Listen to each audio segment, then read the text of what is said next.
It's Faith's channel. Once again, I'm out of breath because I climbed the stairs. Not even joking. So I weigh like about 300 pounds. It's not really a joke, but it kind of is because the things that were so easy to do are like the most tedious jobs now, like taking a bath or like running, walking stairs, doing this, doing that. Anyway, don't get fat. It's not fun. Yeah, once again, we are brought to the end of another day, and I'm your host for the evening. So, anyway, I wanted to talk about a few things today. I honestly felt called by God to just to talk, really, to just talk. So I'm just going to talk about whatever comes out. I wanted to talk about motivation, but before I talk about that, I want to talk about what's behind motivation, which is God. So for those of you who don't know, I've experienced God before, and I didn't want to tell anyone because I felt like it was more of like a secret thing between me and God. But I don't know. I feel like a lot of people need to know this. And I shared it with someone else and they were like, you need to tell the world about this. So I am. Anyway, so there are times where I'm so pressured to not believe that I've experienced God because, you know, the way of the world or the flesh of the devil and different things. But I've been doing okay. And then today I just wanted to have that moment of perfection about like when you would receive communion. And I was watching this video of like the Blessed Sacrament, and it whoops, when that happens, of the Blessed Sacrament and like exposed, and I just like begged God. I said, I really, really want to experience you, but the way I would experience you in Holy Communion. And I just was bent on it. And I felt like he was telling me to go into up here, like the attic room, and just kneel down and that I would receive him. And I didn't know what to think. I did believe him. So I came up and I knelt down, and about maybe 3 minutes later, it was like he was there. And it was like the way I would receive him in Holy Communion. And I am like so shocked that something like that would happen because it's not something you see or experience every day. And after that, I had the Blessed Sacrament video still on. So I was like, I'm going to spend 15 minutes thanking him. I'm praying for people and, using this time to show the greatest respect for him. So I just want to share that, like, it was just so inspiring to experience that.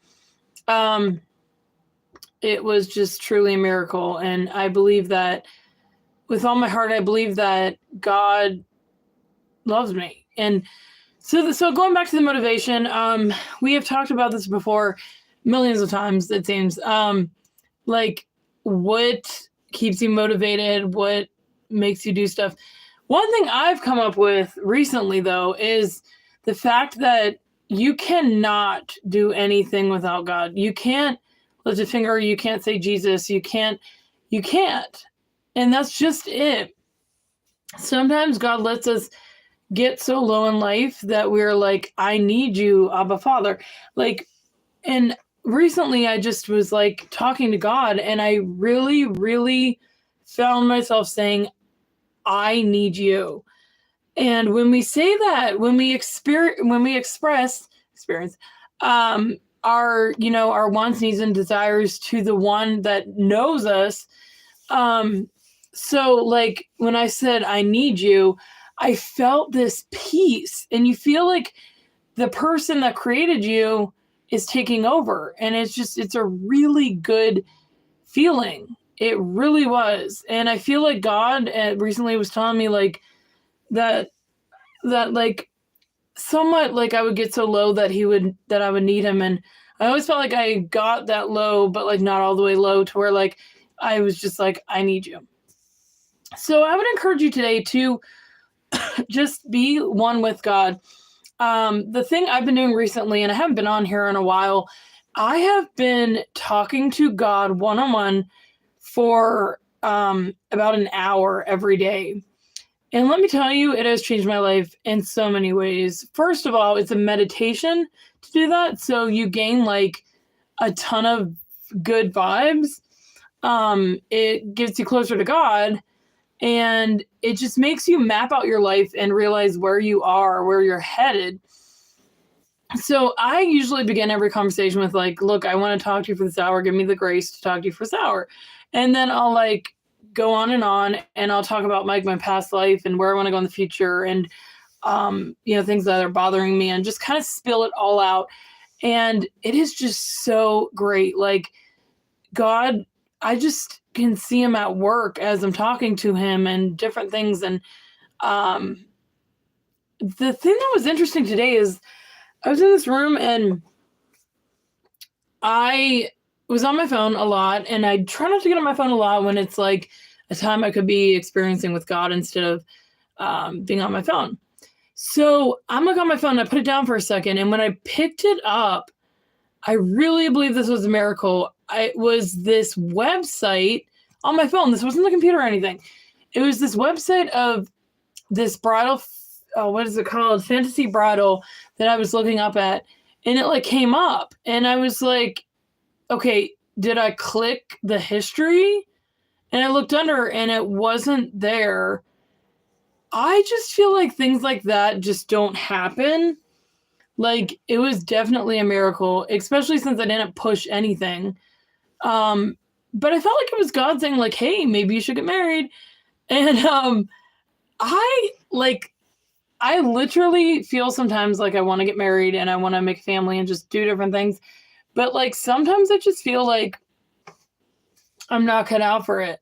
And I don't know how to explain it, because it's like you're both. Not at the same time, but like I feel like, like getting married, and I've been doing this new thing called Letters to God. And what it is like a diary, but it's more profitable. Like you write letters to God, and it's so cool. And I might give it to my husband or something later on. But or like on our wedding night or something. But like it is so weird. Like I will be like, oh my gosh, God, like pray for my family or my future family, like different things. And look at my hope bag, just like get all this good vibes about getting married and stuff.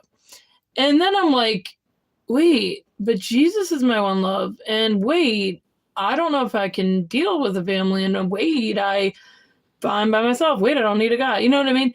And I just want you to know, as a single, if you're single, if you're not single, get out of here. Get out of here. No, but if you are single and you're like wondering, which way God's going to lead you and stuff, I just got to remind you that God even says in the Bible, I, the Lord, will make it happen in my time, or in the time of that he wants it to happen. He was talking about something else, but he does that. He doesn't just like refute, like he does Bible stuff. So like God knows. And it's kind of like that song by Jeremy Camp, He Knows. And I love that song. It's just so good. Like it just shows how he knows exactly what's going on in your life. And he knows ahead of you. So it's kind of like when we worry, it's kind of like okay, so say you're holding onto a rope and somebody's in front of you and they're like, oh, I see this thing coming up. And you're like worrying about that thing, but like you don't even see it. Like he's ahead of us, and he knows exactly what's going on, and he has big plans for us. And I actually have been told by a priest that God has big plans for my soul. And I definitely believe that. I don't know, but more and more each day I see how much I impact people's lives. And I'm not being prideful. I'm just saying there's a sense of knowing what you know. And I feel like if we all like loved God, loved others, loved ourselves, and, we're like that, then I don't know. I feel like It'd be a pretty cool world. But yeah. All right. Well, I'm going to cut this close, but God bless, guys. Bye. Good night.